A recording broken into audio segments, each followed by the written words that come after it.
Good morning students. Pragya academy की online classes में आपका स्वागत है। पिछले लेक्चर में हम देख रहे थे अवतल दर्पण से प्रतिबिंब निर्माण। अवतल दर्पण से प्रतिबिंब निर्माण में दो कंडीशंस हमने पढ़ ली थी। पहली कंडीशन पढ़ी थी हमने कि अवतल दर्पण के लिए जब वस्तु कहां पर हो, अनंत पर हो, तो उसके लिए हमने देखा कि अवतल दर्पण के लिए जब वस्तु को कहां रखा जाता है, अनंत पर रखा जाता है, तो उसके लिए जो प्रतिबिंब बनता है वो कहां पर बनता है, वो बनता है आपका मुख्य फोकस F पर। और वो प्रतिबिंब कैसा होता है स्टूडेंट्स? वास्तविक, उल्टा और वस्तु से बहुत छोटा बिंदुवत आकार का बनता है। बिल्कुल ठीक है। दूसरी कंडीशन इसके बाद हमने पढ़ी थी इसमें कि अवतल दर्पण के लिए जब वस्तु कहां पर हो, अनंत और वक्रता केंद्र C के मध्य हो। तो अनंत और वक्रता केंद्र C के मध्य जब वस्तु होती है तो उसके लिए जो प्रतिबिंब बनता है वो कहां बनता है? वक्रता केंद्र C और मुख्य फोकस F के मध्य बनता है। ठीक है। ये कैसा होता है?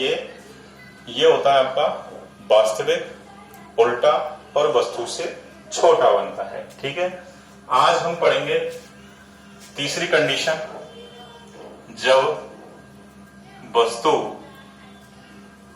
कहां पर हो, जब वस्तु वक्रता केंद्र C पर हो। ठीक है। जैसे जैसे देखिए मैंने आपको बताया कि वस्तु को हम क्या कर रहे हैं, आगे बढ़ा रहे हैं। ठीक है। वस्तु दर्पण की ओर सरक रही है तो प्रतिबिंब जो है दर्पण से पीछे की ओर बढ़ता जाता है। तो यहां सबसे पहले हम क्या करेंगे, दर्पण बनाएंगे। कौन सा? अवतल दर्पण।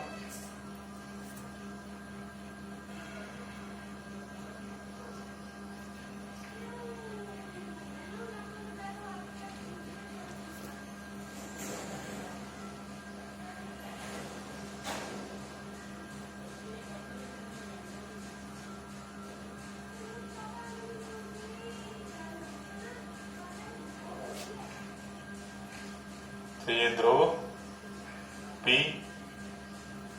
मुख्य फोकस F और वक्रता केंद्र C। ठीक है स्टूडेंट्स। तो इसको आप यदि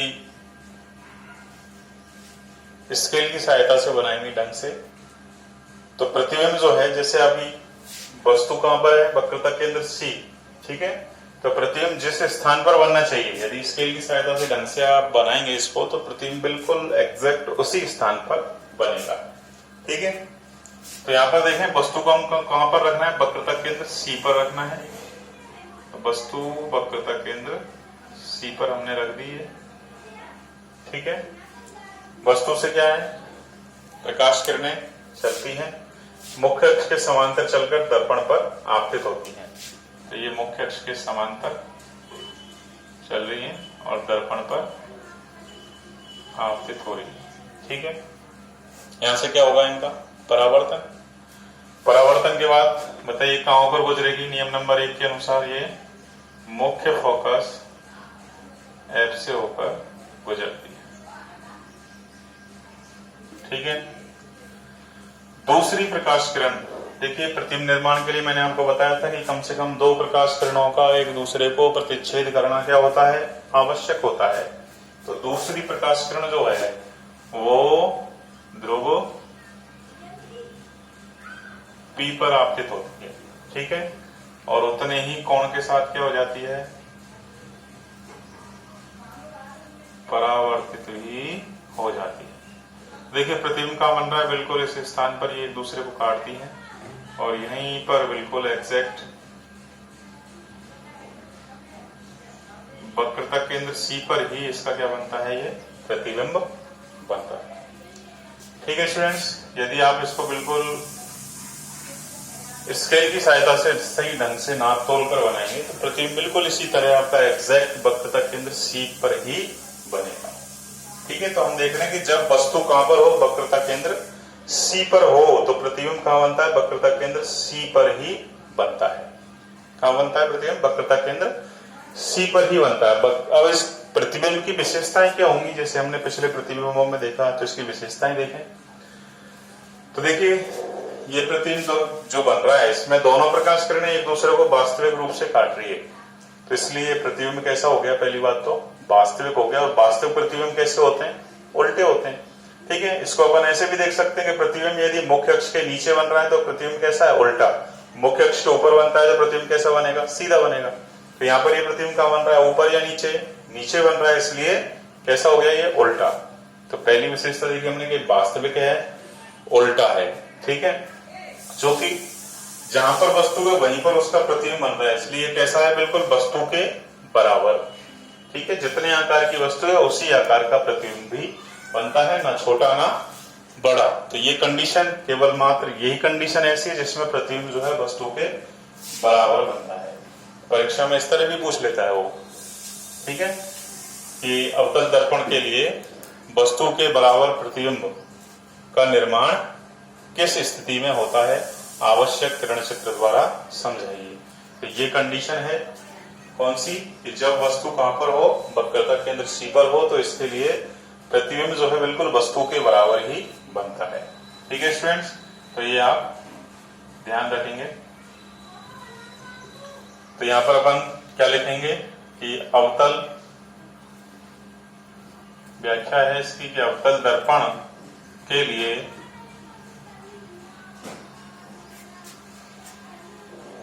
जब वस्तु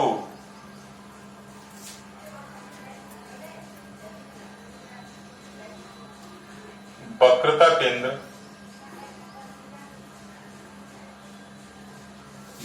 केंद्र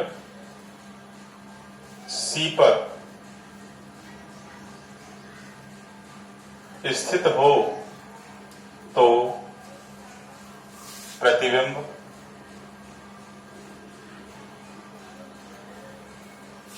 कहां बनेगा, प्रतिबिंब वक्रता केंद्र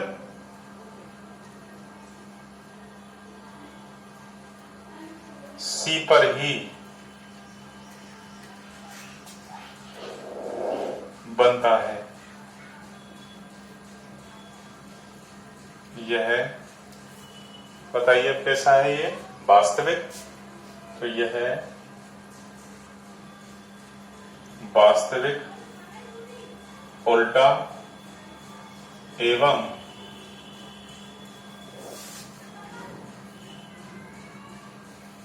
वस्तु के बराबर बनता है।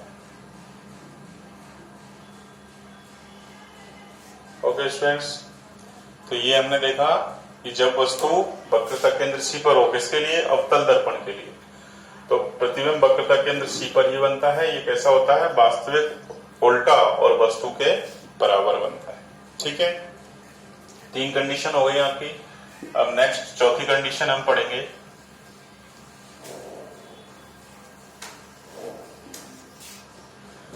जब वस्तु, ठीक है, बिंब को और इधर सरकाएंगे अपन, तो ये वक्रता केंद्र पर था, तो अब कहां जाएगा, वक्रता केंद्र सी और मुख्य फोकस एफ के मध्य। जब वस्तु वक्रता केंद्र सी एवं मुख्य फोकस एफ के मध्य हो, जब वस्तु कहां पर हो, वक्रता केंद्र सी और मुख्य फोकस एफ के मध्य हो। ठीक है, तो सबसे पहले अपन क्या करेंगे, दर्पण का निर्माण करेंगे। ये आपका बन गया कौन सा, अवतल दर्पण।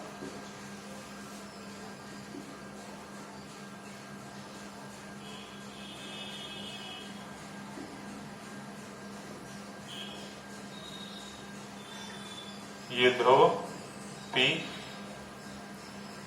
मुख्य फोकस F और वक्रता केंद्र C।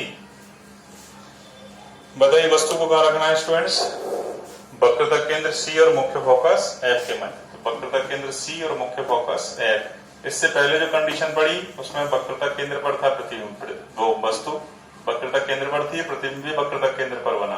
ठीक है, अब जब वस्तु को हमने आगे बढ़ा दिया है और यानी वक्रता केंद्र सी और मुख्य फोकस एफ के मध्य ले आए, तो जो प्रतिबिंब है वो कहां हट जाएगा, पीछे हट जाएगा, यानी कहां चला जाएगा, अनंत और वक्रता केंद्र सी के मध्य आ जाएगा। देखिए कैसे, वस्तु को कहां रखा हमने, वक्रता केंद्र सी और मुख्य फोकस एफ के मध्य हम वस्तु रखते हैं। ठीक है, वस्तु से प्रकाश किरणें चलती हैं मुख्य अक्ष के समांतर, क्या होती है, दर्पण पर आपतित होती है। ठीक है, दर्पण पर आपतित हो गई मुख्य अक्ष के समांतर। यहां से क्या होगा, इसका परावर्तन। तो ये परावर्तन के बाद बताइए नियम नंबर 1 के अनुसार कहां होकर गुजरेगी, मुख्य फोकस एफ से होकर गुजरती है। ठीक है, मुख्य फोकस एफ से होकर निकल रही है। दूसरी प्रकाश किरण कहां से, ये नियम नंबर 3 के अकॉर्डिंग जो है ध्रुव पी पर आपतित होगी, तो इतने ही कोण से क्या हो जाएगी बताइए, परावर्तित भी हो जाएगी। तो इस तरह से यहाँ पर ये एक दूसरे को काटती हैं और यहीं पर इनका क्या बनता है, ये प्रतिबिंब बनता है। ठीक है, प्रतिबिंब का माना वक्रता केंद्र सी और अनंत के मध्य में। ठीक है, वक्रता केंद्र सी और अनंत के मध्य में जो है इनका क्या बनता है, ये प्रतिबिंब बनता है।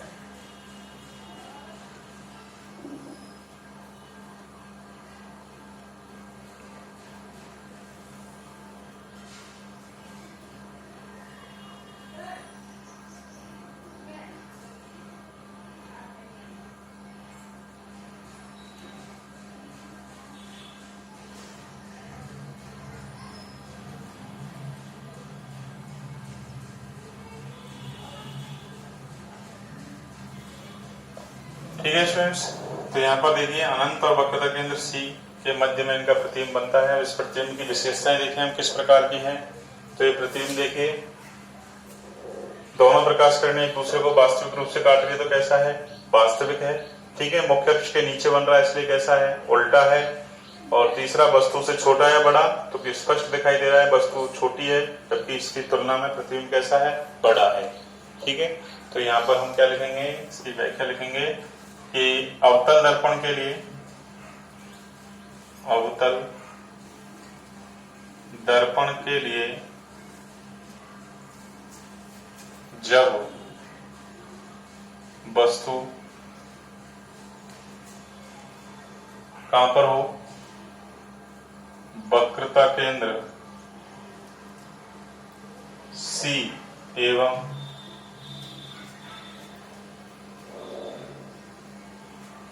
मुख्य फोकस एफ के मध्य हो,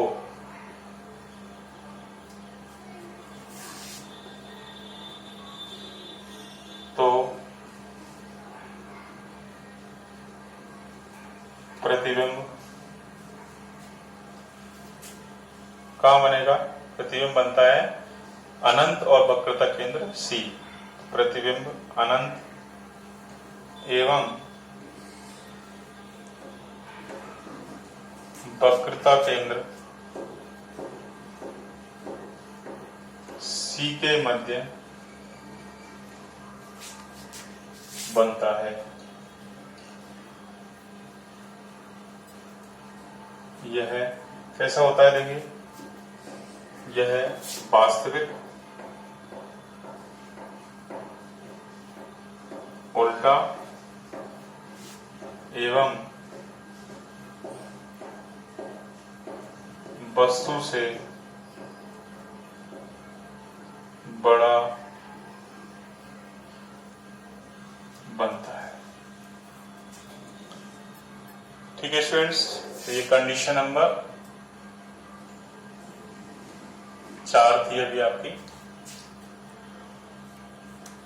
इससे पहले 3 कंडीशन हमने पढ़ ली, एक बार मैं फिर रिवाइज कर रहा हूँ कौन कौन सी पढ़ ली हमने। सबसे पहले पढ़ी थी जब वस्तु कहां पर हो, अनंत पर। सेकंड कंडीशन हमने पढ़ी थी जब वस्तु कहां पर हो, अनंत और वक्रता केंद्र सी के मध्य हो। तीसरी कंडीशन पढ़ी थी जब वस्तु वक्रता केंद्र सी पर हो, और ये चौथी कंडीशन है जब वस्तु वक्रता केंद्र सी और मुख्य फोकस एफ के मध्य हो। ठीक है, तो इसके लिए जो प्रतिबिंब बनता है वो कहाँ बनता है, अनंत और वक्रता केंद्र सी के मध्य बनता है। और ये कैसा होता है, वास्तविक, उल्टा और वस्तु से बड़ा होता है। ठीक है स्टूडेंट्स, तो इस तरह हमने आज दो कंडीशंस पढ़ी हैं। दोनों कंडीशंस के लिए हमने प्रतिबिंब निर्माण देखा है। इसके बाद अवतल दर्पण से प्रतिबिंब निर्माण में आपकी दो कंडीशंस और बची हैं, और वो है जब वस्तु कहां पर हो, मुख्य फोकस एफ पर हो, और लास्ट जो कंडीशन है इसमें वो है जब वस्तु मुख्य फोकस एफ और ध्रुव पी के मध्य हो। इनको हम नेक्स्ट लेक्चर में देखेंगे। आज के लिए इतना ही। थैंक्स।